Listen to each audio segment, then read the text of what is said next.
बिस्मिल्लाहिर्रहमानिर्रहीम। अस्सलाम वालेकुम। आज के लेक्चर में हम उर्दू जमात दाहम का जो हिस्सा नसर है उसके सबक नंबर 7 चुगलखोर का खुलासा करेंगे, जिसके मुसन्निफ़ हैं शफ़ी अकील। शफ़ी अकील जो हैं ये 1930 में लाहौर के करीब एक गाँव खन्ना में जो है पैदा हुए। वो एक मारूफ सहाफ़ी, अदीब और शायर थे। हालात कुछ ठीक ना होने की वजह से इन्होंने अपनी तालीम जो है आला तालीम वो हासिल ना की और मुलाज़मत करना पड़ी इन्हें। 20 साल की उम्र में ये लाहौर से कराची चले गए और वहाँ पर इन्होंने मजीद लाहौरी के रसाले नमकदान से जो है ये वाबस्ता हो गए और बाद में अखबार जहां और रोज़नामा जंग से जो है मुंसलिक हो गए। इनका असलूब जो है वो बिल्कुल सादा और सलीस है। उन्होंने इनका जो ज़्यादातर काम है या ज़्यादातर इनका जिस पर इन्होंने ध्यान दिया है, काम किया है, वो लोक दास्तानों पर मुश्तमिल है। इनका ज़्यादातर काम उन्होंने लोक कहानियों के जो है तराजुम भी किए हैं। मुख्तलिफ़ लोक दास्तानों को उर्दू में मुंतकिल करके उन्होंने एक बड़ी सकाफ़ती और इल्मी व अदबी खिदमत जो है सर अंजाम दी है। इनकी जो अहम तसानीफ़ हैं उनमें पंजाब की लोक कहानियाँ, सोचा ने ज़ंजीर, ज़हर प्याला, पंजाबी के करीम शायर, पंजाबी लोक दास्तानें, चीनी लोक कहानियाँ, जापानी लोक कहानियाँ, ईरानी लोक कहानियाँ, पेरिस फिर पेरिस है, मजीद लाहौरी, अदबी मुकालमे और हमारी मंजिल गाजी या शहीद शामिल हैं। मतलब ये इनके मशहूर तरीन तसानीफ़ हैं। इनकी एक तसनीफ़ पंजाब रंग पर इन्हें जो है राइटर गिल्ड्स की तरफ से इनाम भी मिला हुआ है और आप जो है कराची में मुकीम और बतौर सहाफ़ी जो है रोज़नामा जंग से वाबस्ता रहे और 2013 में जो है शफ़ी अकील ने वफ़ात पाई। आज का हमारा जो शामिल निसाब सबक है, जिसका खुलासा आज के लेक्चर में हम करने जा रहे हैं, ये शफ़ी अकील के जो अहम तसनीफ़ है, अहम मजमुआ है लोक कहानियों का, पंजाबी लोक दास्ताने से अख़ज़ किया गया है। इसमें भी उन्होंने एक लोक कहानी जो है हमारे सामने पेश किया है। तो सबक का खुलासा शुरू करने से पहले हम लोक कहानी के बारे में, लोक कहानी किसे कहते हैं, ये जो सबक ये भी एक लोक कहानी है। और लोक कहानियाँ क्या होती हैं? ये ऐसी दास्तानें होती हैं जो किसी मुआशरे, तहज़ीब और उसकी ज़ुबान का जो है ये अहम सरमाया होती हैं और इन कहानियों के जो मुसन्निफ़ होते हैं उसका किसी को कुछ पता नहीं होता कि इनके मुसन्निफ़ कौन हैं।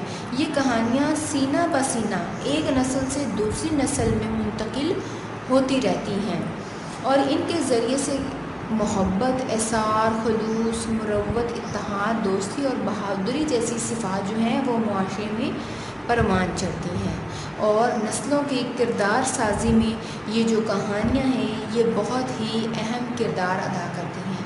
अब हम जो है इस सबक के खुलासे का आगाज़ करते हैं। इस कहानी में भी एक चुगलखोर की कहानी जो है वो बयान की गई है कि इसको चुगलखोरी के बजाय हम फितना परवरी जो है ये ज़्यादा कहेंगे कि उसके फितने की वजह से कितना बड़ा जो है बिगाड़ पैदा होता है, किस कदर जो है हंगामा खड़ा हो जाता है। तो कहते हैं कि पुराने वक्तों की बात है कि किसी गांव में एक चुगलखोर रहता था। वो दूसरों की चुगली खाना जो है इसका मामूल था, आदत थी। लाख कोशिश के बावजूद भी वो अपनी इस आदत को जो है ना छोड़ सका। इस बुरी आदत की वजह से कोई भी उसे जो है मुलाजमत पर रखने को तैयार नहीं था और इसी आदत की वजह से उसे अपनी मुलाजमत से जो है हाथ धोना पड़ा। वो इसी सिलसिले में फिर जो है वो एक और गांव में पहुंचा और वहाँ पर उसने एक किसान के पास जो है मुलाजमत के लिए वो गया। तो किसान ने उसे अपना हाथ बटाने के लिए जो है रख लिया। चुगलखोर ने तनख्वाह के बदले में जो है सिर्फ रोटी, कपड़े और 6 माह के बाद एक चुगली खाने की शर्त जो है किसान के सामने रखी। उसने मतलब ये शर्त है कि उसे कोई तनख्वाह जो है नहीं चाहिए, सिर्फ रोटी और कपड़ा वो उसे दे दिया करे और 6 माह के बाद किसान की एक चुगली खाने की जो है इजाज़त दे दी जाए। तो किसान ने जो है سوچا کہ میری چولی کھا کر میرا یہ کیا بگاڑ لے گا، لہٰذا اس نے اس کی یہ شرط جو ہے منظور کر لی۔ اور جب 6 ماہ گزر گئے تو چغل خور اپنی عادت سے وہ تو مجبور تھا۔ ایک روز جو ہے کسان کھیتوں میں وہ کام کر رہا تھا اور اس کی بیوی جو ہے وہ گھر پر اکیلی تھی۔ چغل خور جو ہے کسان کی بیوی کے پاس گیا اور کہنے لگا کہ کسان جو ہے وہ کوڑھی ہو گیا ہے اور اس نے یہ بیماری جو ہے وہ تم سے چھپا رکھی ہے۔ کسان کی بیوی نے بڑے ہی تعجب کا اظہار کیا اور چغل خور سے کہا کہ اور پھر بہت زیادہ تعجب اور حیرانگی کا اظہار کیا کہ وہ مجھ سے کیوں چھپائے گا۔ تو اس پر چغل خور نے کہا کہ جو آدمی کوڑھی ہو جاتا ہے اس کا جسم نمکین ہو جاتا ہے۔ اگر تم یہ جاننا چاہتی ہو کہ کسان کوڑھی ہو گیا ہے تو کسان کے جسم کو زبان سے چاٹ کر دیکھ سکتی ہو تم، مطلب اس کے جسم کو تم چاٹ کر دیکھ لو، تمہیں یقین ہو جائے گا کہ وہ واقعہ ہی کوڑھی ہو چکا ہے۔ پھر اس کے بعد جو ہے چغل خور کسان کے پاس پہنچا تو کسان جو ہے اپنے کاموں میں مصروف تھا۔ چغل خور نے کسان سے کہا کہ تمہاری بیوی پاگل ہو گئی ہے اور پاگل پن میں آدمیوں کو کاٹنے کو دوڑتی ہے۔ کسان سوچ میں پڑ گیا تو چغل خور بولا کہ جب تمہاری بیوی کھانا لے کر آئے گی تو تم خود ہی اسے دیکھ لینا۔ کسان سے پھر وہ جب فارغ ہوا، کسان کے سامنے چغلی کی، اس کے بعد فارغ ہو کر جو ہے وہ کسان کے سالوں کے پاس پہنچا اور ان کو بتایا کہ تمہارا بہنوئی تمہاری بہن کو روز جو ہے مار مار کر ادھموا کر دیتا ہے۔ کسان کے سالے جو ہیں وہ چغل خور کی بات سن کر بہت زیادہ پریشان بھی ہوئے اور غصے سے جو ہے وہ تل ملا اٹھے اور سوچا کہ اب ہم جو ہے اس کی خبر ضرور لیں گے۔ پھر یہاں سے رخصت ہونے کے بعد جو ہے چغل خور کسان کے بھائیوں کے پاس گیا اور کہنے لگا کہ تمہارے بھائی کے جو سالے ہیں وہ ہر چوتھے دن جو ہے تمہارے بھائی کے ساتھ خوب مار پیٹ کرتے ہیں، اس کو مارتے پیٹتے ہیں اور تمہیں اپنے بھائی کی خبر ہی نہیں، تم اس کی خبر نہیں لیتے۔ تو کسان کے بھائی یہ سن کر بہت زیادہ پریشان ہو گئے۔ چغل خور نے اپنی بات کا یقین دلانے کے لیے انہیں کسان کے گاؤں آنے کے لیے کہا۔ تو کسان کے بھائی یہ سن کر جو ہے وہ بہت زیادہ غصے میں آ گئے اور اپنے بھائی کی مدد کرنے کے لیے گاؤں میں پہنچ گئے۔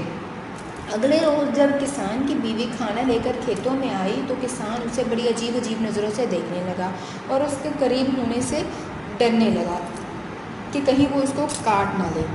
دوسری طرف کسان کی بیوی کی کوشش تھی کہ کسی طرح سے وہ کسان کے قریب ہو اور اسے کاٹ کر یا پھر اس کو چاٹ کر جو ہے یا زبان لگا کر وہ دیکھ سکے کہ اس کا جسم نمکین ہے یا نہیں۔ جو ہی وہ کسان کے قریب بیٹھی کسان دور ہو گیا، اسے یقین ہو گیا کہ اس کی بیوی واقعہ ہی سچ میں جو ہے وہ پاگل ہو چکی ہے۔ کسان کی بیوی نے دوبارہ آگے بڑھ کر جو ہے اس کا بازو پکڑنے کی کوشش کی۔ اب کسان نے جو ہے اس سے رہا نہ گیا، اس نے اپنے پاؤں سے جوتا اتارا اور اپنی بیوی کی خوب ٹھکائی کہ اس کو جو ہے مارنا شروع کر دیا۔ جو ہی اس نے جوتے برسانے شروع کر دیے، قریب ہی کھیت سے کسان کے سالے باہر نکل آئے اور انہوں نے کسان کو جو ہے پیٹنا شروع کر دیا۔ جیسے ہی انہوں نے کسان کو پیٹنا شروع کیا، کسان کے بھائی جو ہیں وہ بھی پاس ہی قریب ایک دوسرے کھیت میں چھپے ہوئے تھے، وہ بھی کسان کے سالوں کو جو ہے للکارتے ہوئے باہر نکل آئے اور پھر سب لوگ جو ہے ایک دوسرے کے ساتھ مار پیٹ کرنے لگے۔ مکے مارے، لاٹھیاں چلی، سب کے سب جو ہے لہو لہان ہو گئے، سب کے خون سے نہا گئے۔ آخرکار ارد گرد سے کے کھیتوں میں کام کرنے والے لوگوں نے جو دوسرے لوگ تھے وہ لوگ آ گئے اور انہوں نے آ کر ان کو ایک دوسرے سے الگ کروایا، چھڑوایا۔ جب غصہ کم ہوا تو ان سے لوگوں نے لڑنے کی وجہ دریافت کی۔ جب سب نے اپنی اپنی بات بتائی تو پتہ چلا کہ یہ سب کچھ چغل خور کا کیا دھرا ہے۔ یہ سب لوگ مل کر جو ہے چغل خور کی تلاش میں نکلے، مگر چغل خور کا کہیں بھی کچھ پتہ نہیں چلا، مطلب وہ اتنی دیر میں وہاں سے نکل چکا تھا کیونکہ اس سے ڈر تھا کہ کہیں اگر میری بات سامنے آ گئی تو کسان کے سالے اور بھائی جو ہیں وہ اس کی اب خوب دھلائی کرنے والے ہیں۔ تو اسی کے ساتھ ہمارا یہ جو خلاصہ ہے اس لوک کہانی کا وہ جو ہے مکمل ہو جاتا ہے، کمپلیٹ ہو جاتا ہے۔ ہوم ورک میں آپ نے جو ہے اسی سبق کا खुलासा, तारीख़ लगा के आज की तारीख़ लिख कर नीट क्लीन तरीके से आपने जो है खुलासा करना होगा। और जिस तरह पहले भी आपको बताया कि खुलासा जब आप लिखेंगी तो पैराग्राफ की शक्ल में लिखा करें। 8 से 10 लाइनें या ज़्यादा से ज़्यादा 12 लाइनों के बाद जो है एक नया पैराग्राफ जो है आप स्टार्ट किया करें कि मतलब ऊपर सबक का खुलासा लिख के उससे फिर मुसन्निफ़ का नाम, फिर आगे आप अपना खुलासा शुरू करना है। जिस तरह से मैंने आपको पहले एक लेक्चर में बताया है कि किस तरह से आपने खुलासा, उसी तरीके से आपने सफाई के साथ खूबसूरत तरीके से जो है इस सबक का खुलासा लिखना होगा। अल्लाह हाफ़िज़।